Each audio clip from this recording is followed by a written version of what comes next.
It's Hopalong Cassidy.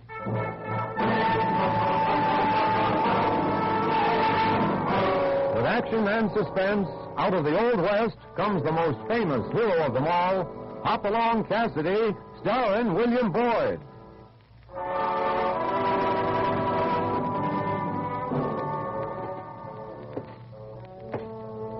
The Ring of the Silver Spurs heralds the most amazing man ever to ride the prairies of the early West, Hopalong Cassidy. This famous hero thrills his 60 million fans with action and dangerous adventure. In the role of Hopalong Cassidy is the popular star of the motion picture series, William Boyd. And now, another exciting story of the early West, Hoppy and the School Marm.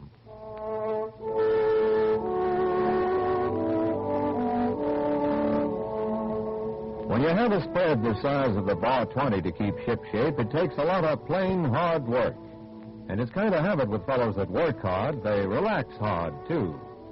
Give them a pocket full of wages and a day off, and a cloud of dust marks their trail to town. Hoppy has come to expect this of most of his boys, but when his pal California disappears in this same ominous fashion, Hoppy decides he'd better do a little investigating. Investigating, which leads him to the town's new saloon, the Golden Mill. California? Huh? Well, Hoppy, my old pal. Oh, if this ain't the gosh darndest surprise. Sit down and name your own poison. How much have you had to drink? Why, not over 3 bottles. 4, maybe. What? Oh, I'm careful not to drink too much of the darn stuff, Hoppy. The bubbles go up my nose and tickle. Bubbles? What are you drinking? Sarsaparilla. Sarsaparilla? Hoppy, I came in here to get me some of the real stuff, and then, well, I guess you kind of lost my nerve. Yeah. Doggone, someday I'm going to taste it, and when I do, You weren't enjoying yourselves, boys? We're just leaving. Oh, you can't do that. I'm Mawson. This here's my little place. Ain't it a beauty? Right, swanky. You don't tell him it's a swanky. Had them plush seats brought in from New Orleans. Look at that fancy chandelier. Don't see things like that in either parts. We've gotten along all right looking at the scenery. Hey, you over there! You be careful where you throw those cigar lighters. Gosh, Hoppy, he's mighty particular about this place of his, ain't he? Yeah, when he started building, everybody thought it was going to be a new general store. I guess maybe it's doing more business as a saloon than it would have as a general store, eh, Hoppy? Yeah, I'm afraid you're right. What's that? Duck down. Don't stand there, Listeners are there. Somebody's breaking up the place. Hoppy, did you ever hear such a ruckus? I can't even see. Hoppy, where are you? What incarnations are happening out here? Joe, what is it? This thing just seems to explode all to once. That's right, Mr. Morrison. I was just sipping my... You old goat, did you start this? Me? Old goat? My friend had nothing to do with this. Hoppy, it's about time you come back. Well, I'll find who's responsible for this, so when I do, it ain't going to be pretty. I'm going to break a bone for every piece of my chandelier that's a Boston. It's probably Dixie Davis. He said he'd never let another saloon go open in this here town. Nobody treats them awesome this way without paying for it. Rocks, Joe, Nippy, come in the way off. Oh, he's awful mad, Hoppy. Yeah, I think we better go warn somebody. Now, Hoppy, you don't need to warn that other saloon keeper, Dinky Davis. He can take care of himself. It's not Davis I'm thinking of. It's the person who threw or broke those windows. Yeah, but wasn't it Davis? Wait a minute. I thought I was right. See this? An apple. Now, what's that got to do with it? Well, while the smashing was going on, I slipped to the door to see who was doing it. There was only one person in sight, across the street by the schoolyard. Come on, California, let's go to school. Huh? To school? I want to ask the teacher why she doesn't eat her apples instead of throwing them through windows.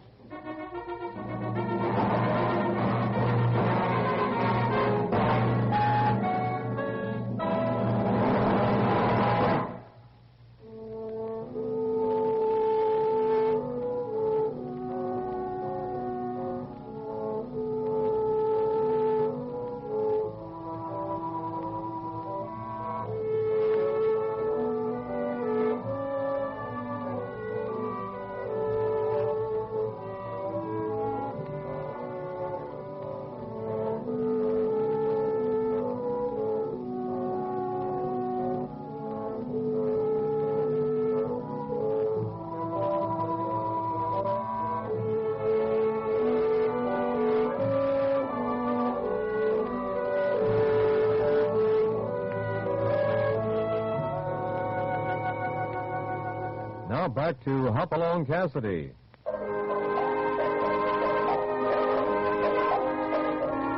Hoppy in California are trying to find out who threw a bag full of apples through the windows of the town's new saloon. Number one suspect is a prim little lady with tight corsets in her stern jaw. Even from behind her teacher's desk, they both show. Howdy, Miss Abbott. Well, My name is Hopalong Cassidy. there's nothing I can do about it. Why don't you have it changed? Huh? Oh, the Hopalong part you mean. Well, it's really Bill. William would be the proper pronunciation of that. Oh. Well, what do you want? Quickly, to the point. Was this your apple? Oh, why? There's nothing further to discuss. I Good day. just thought maybe I could help. Mawson isn't a man to be fooled with. Did he send you here? No, ma'am. Mawson thinks the rival saloon keeper did the damage. I guess I'm the only one who suspects. Oh, then I've failed. I don't understand. Sit down, please. I'm no reformer, William, but I have a responsibility in this town. And that responsibility is to run this school and try to teach the children to be decent and upstanding. I can't do it with a saloon and a gambling hall right at our front door. A woman alone can't fight a thing like this. I'm used to fighting, William. I've been trying for years to get a new schoolhouse built on that plot over on the south side. I think I'll try persuading Mawson to close his place. You mean you're a better shot than I am with an apple? Well, not exactly with an apple, Miss Abbott. Oh, what the... Why, it's the saloon window. The one remaining window. You may not be finished, Miss Abbott, but I sure think you started something.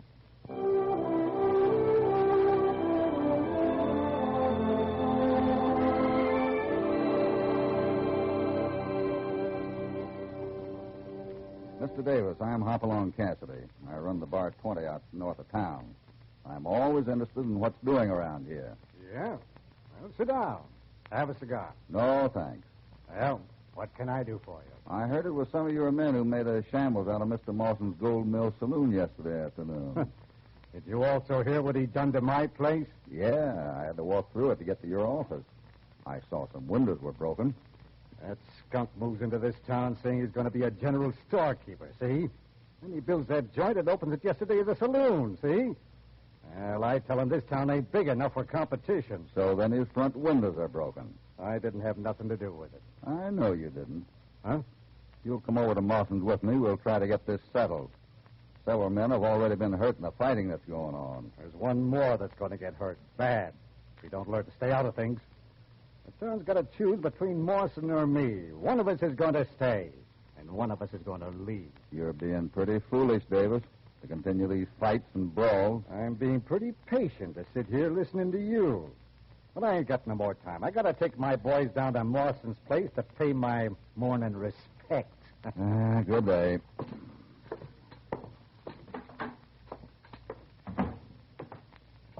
Oh, Hoppy. Yeah? Oh, well, did you manage to stay out of trouble this time? Oh, now, Hoppy, it ain't my getting into trouble that ever bothers you. It's just that when I do it alone, you get jealous. Maybe you're right. You saw Davis? Yeah, but it didn't do any good. He's just as determined as Mawson to continue this fight. He's trying to get all the folks in town to take sides. A lot of them will. A lot of them will get hurt before it's over. Yeah, and what for? What's any feud for? Just a fight between two selfish men.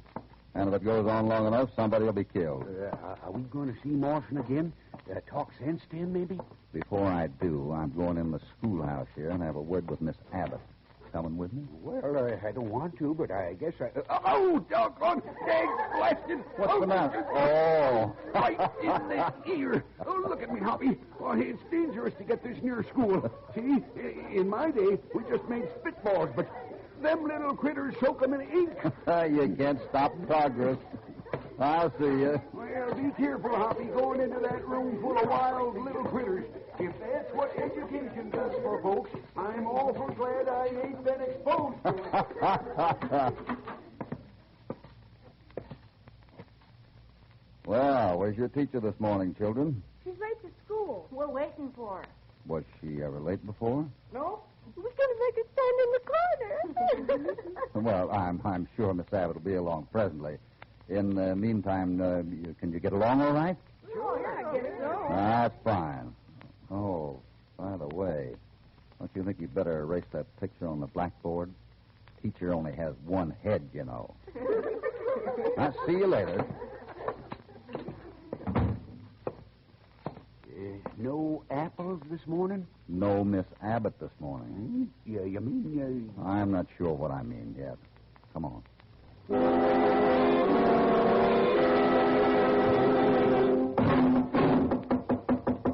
I'm sure there's someone in there. About one more knock like that, and them hinges will give up the struggle. Oh, I thought I heard someone at my door. You thought about right, ma'am. How do you do? I'm Mr. Cassidy, and we've come to inquire about your roomer. Don't have any room. No, I say we'd like to ask about Miss Abbott, who rooms with you. I keep telling you I ain't got no room to rent. Come on if you don't believe me. I'll show you I already got a roomer. I'll take you right back to Miss Abbott's room. You're doing fine, Hoppy. Keep it up. Yeah, I'd rather bust a bronco. Right here it is. Mm-hmm. Now, see? This room is taken. I'll say it is, taken by storm. Hoppy, look at this. It must have been some struggle. Is that blood on the floor? Yeah, and here's something else. Looks like a... Now, are you convinced I got no room to rent? I kept telling you Miss Abbott lives here. Hoppy, she don't even notice her room is wrecked.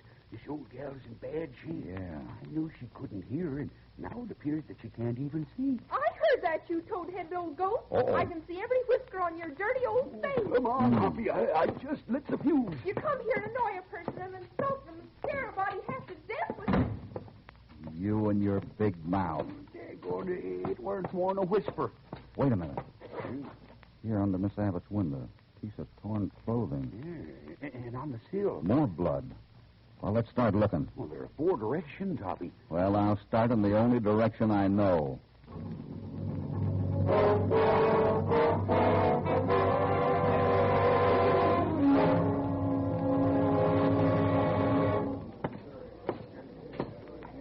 Mawson, I'd like a word with you.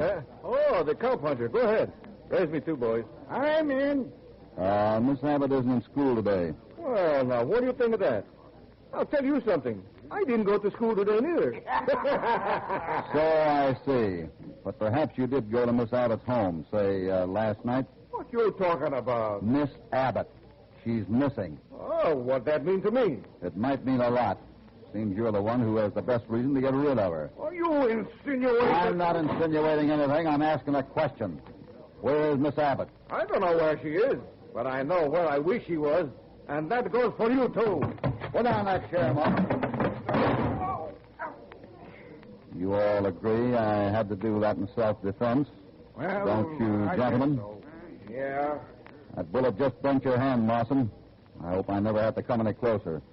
In the meantime, I'm staying in town till somebody remembers where a school teacher was misplaced.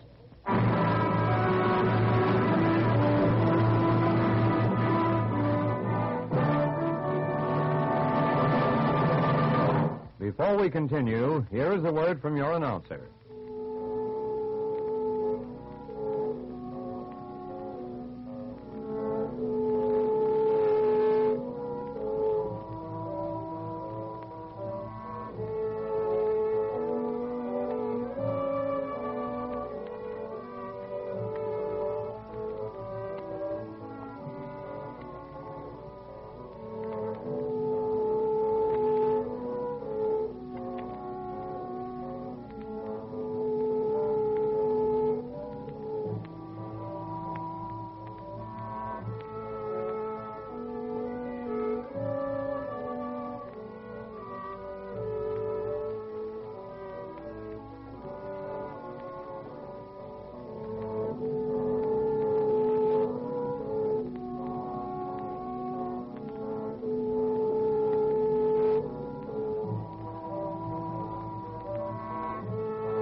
Now back to Hopalong Cassidy and our story, Hoppy and the School Mom.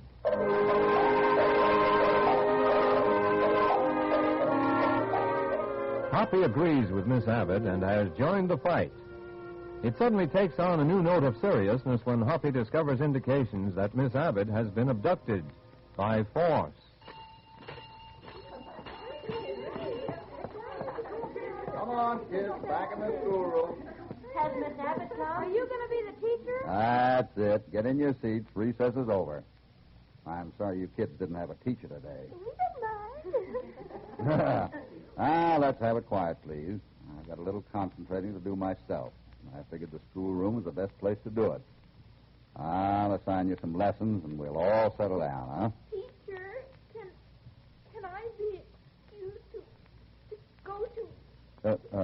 Excused? Oh, sure, run right along. Now, let's see now. What shall we study? I know we'll have an open discussion. How about each of you tell me what you want to be when you grow up? You over there, young man. I'm going to be an Indian. Indian? Why? My pop says we ought to give the country back to him, so what could I lose? Well, it's a neat trick if you can do it, son. Now, how about you in the second row, young fellow? What do you want to do? I want to stand in the corner. Want to stand in the corner? Why? It fits my head. I see what you mean. Poor Miss Abbott. Now, about you, young man. I'm Jimmy, and I'm going to be a bear hunter like my big brother. See, I've already got me a coonskin hat right here on my desk. Well, that's a pretty good business, but I didn't know there were any bear around here. Oh, sure. High up in the hills, there's plenty of them. Only last week I went with my brother, and he got two big ones right near the old Mawson cabin. Right. Where did you say? Up the canyon, back of that old cabin of Mr. Mawson's. Do you mean the Mr. Mawson who owns the Golden Mill Saloon across the street? Oh, yes, sir. Cabin's kind of old, and he never uses it much. I don't think there are any more bears around there. Come here a moment, please. You other kids, get out your history books and read about General Custer. But we can't read. Well, look at the pictures, then. Ain't no pictures. Look at the scenery, then. There's plenty of that out the windows. Son, is this cabin you mentioned very far from here? Oh, it's a hard ride. Up above the timberline. Not many folks ever get up there. No, imagine not. That'd be an ideal place. Huh? Tell me, how do you get there? Well, you ride 5 miles out to the fork in the North Trail, and then take the trail.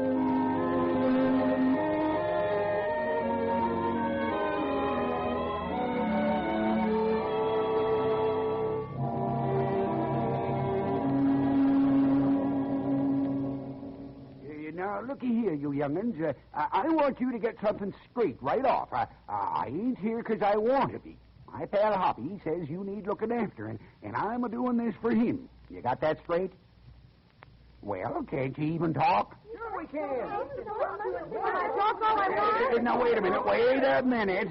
All right, now I know you can talk. Well, I guess we better get to studying, 'cause learning is awful important. And judging from the looks of some of you sure ain't got a minute to lose. Teacher, You mean me? how many times does 2 go into 9? 2 and, well, that's 4. Yes, sir, 4, with a half left over. What do I do with the half that's left over? Well, do with it? Why, throw it away. What do you suppose? Half anything ain't no good. Glad I got out of that one. Where's China? China? Well, that's a darn fool question. But I'll tell you anyway. It's a fur piece from here. Had a camp cook once who was Chinese. I knew him for 20 years. Fine fella. He talked to me all the time. What did he say? Well, darned if I know. It was all Chinese to me. You like that, huh? Well, doggone. Maybe you ain't such a bad bunch after all. I got lots more like that, and on second thought, you better keep laughing at that one. Sounds like there's some trouble I'd better look into. Now, keep laughing now, and I'll be right back.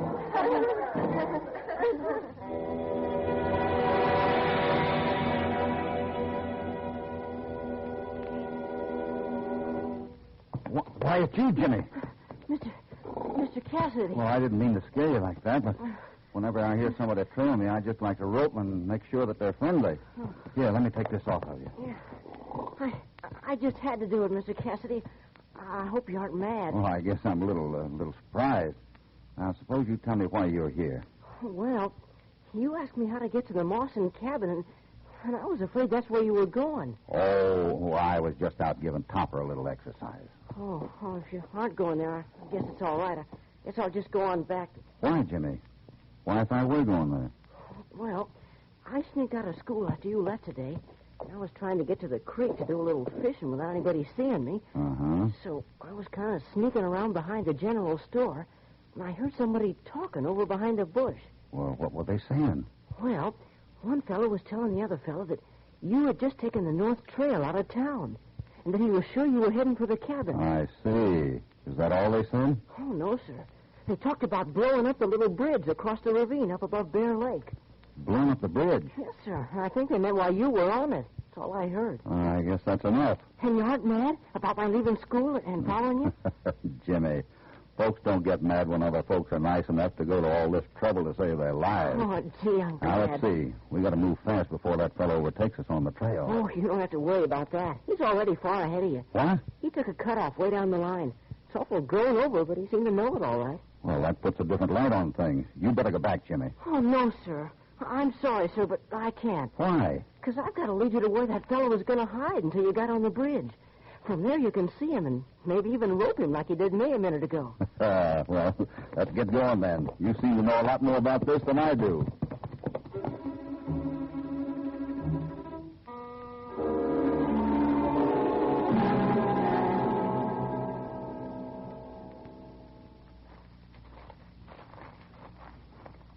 You can see him through here, Mr. Cassidy. All right. Now, let me get where this bush won't be in the way. Just a little further now. He's looking around. Lie flat. It's all right. He didn't see us. But he can see our horses above if he looks again. We've got to be quick, Jimmy. And if I miss... Oh, you won't miss, Mr. Cassidy. Got him. I've been used to roping calves so long that I was afraid I might miss a pig.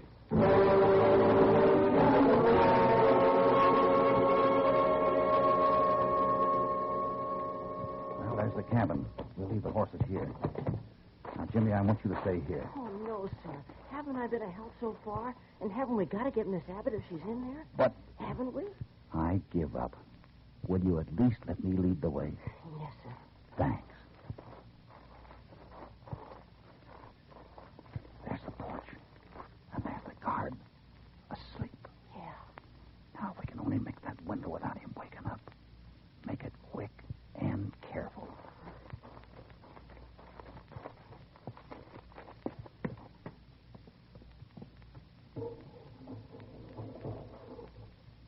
Well, close the window before I catch my death of cold. Hello, Miss Abbott. Oh, I had a feeling you'd come, William. His name's Hopalong, Miss Abbott. Jimmy, I'll have to give you a black mark for being out of school today. Now, William, will you please untie these ropes? I feel like a pullet trussed up for roasting. But are you all right? Certainly I'm all right.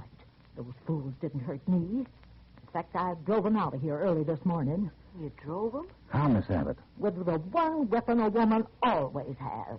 Talk. Their ears were good and red when I got through. I wonder where they are. One's asleep on the porch. How many are there? 3 altogether. Was Mawson with them when they kidnapped you? I don't know. I just turned the lamp off when they came in my window. I struggled, but they tied and blindfolded me. I found some blood. Oh, yes. I bit one, scratched another. I don't know which drew blood. I'd like to hear more about that later. Right now, we've got to get out of here. I guess our best bet is this window. Yeah, I'll look to see if everything is clear. Yeah. Well, if this ain't a surprise. Get back.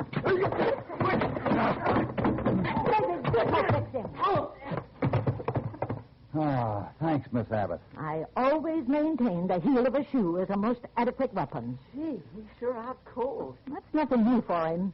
He was unconscious 15 years ago when he was a pupil of mine. Stay low, both of you. The other two are about to rush the cabin.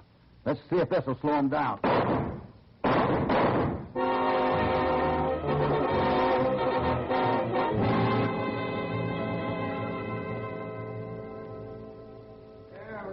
Men, Men, listen to me.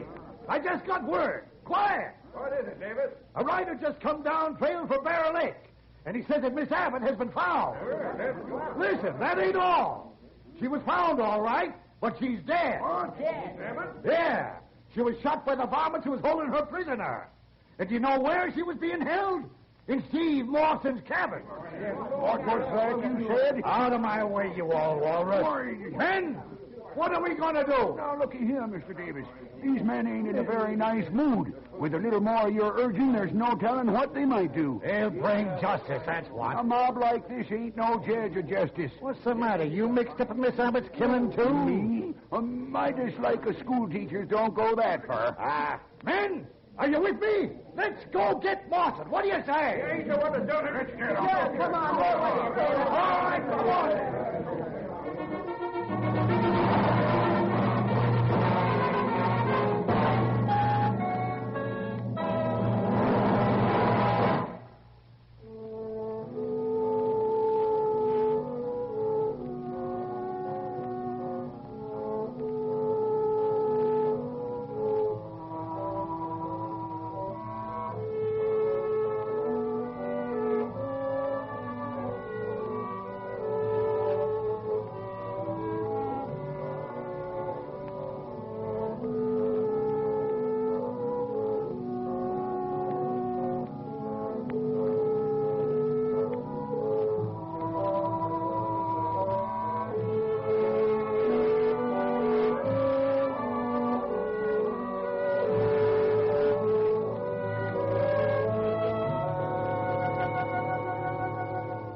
Now back to Hopalong Cassidy. Well, here he is, men. What are we waiting for? Here's Steve Mawson. Davis, what's the meaning of this? What are you doing here with these men? They're outraged town folks, Mawson, and they just got word that Miss Abbott was killed in your mountain cabin. In my cabin? Everybody knew you had a feud on Mawson, but I didn't think you'd go quite that far. I tell you, I have nothing to do with it. Come on, man, let's see. Let's not do anything for a while, men. Huh? Well, hop along. There's no word big enough for the awful thing you were doing just then, Davis. A mob with a bad leader is the deadliest thing on earth. But Miss Abbott. Miss Abbott is very well, thanks. After the ride down that trail, I'll be standing on my constitutional rights for a while. Oh, now get this straight, Miss Abbott. I don't know anything about what's happened to you. What's the use of lying, Mawson? How'd she get there if you didn't take her? Davis, suppose you tell us how you knew where Miss Abbott was. Why, one of my... Could it be that you went to Miss Abbott's room, where you were careless enough to drop this band off a very unusual brand of cigars? Huh? Why, you... Don't reach for your gun. Well, I guess that takes care of Davis. Thanks, Cassidy. I was in a pretty tough spot. And you'll still be in one, Mawson, if you don't make peace with Miss Abbott. Oh, Miss Abbott, I don't want no more trouble, but I can't move this saloon of mine after all the money I spent on it. You'll have to spend more to keep getting new windows. All right, I tell you what. If you promise not to buy apples with it, I will donate the money to build that new school you've been wanting on the other end of town. Sounds like a good deal. Yes, indeed. Your offer for the new Mawson Elementary School is accepted, without any further apple sauce. Hoppy, you in there, Hoppy? California, where you been? Trying to keep down trouble in two spots. I couldn't look after the school kids, and the mob Davis was gathering too, so I dismissed school, ma'am, and I made a friend of every kid in town, because I started summer vacation 4 months early.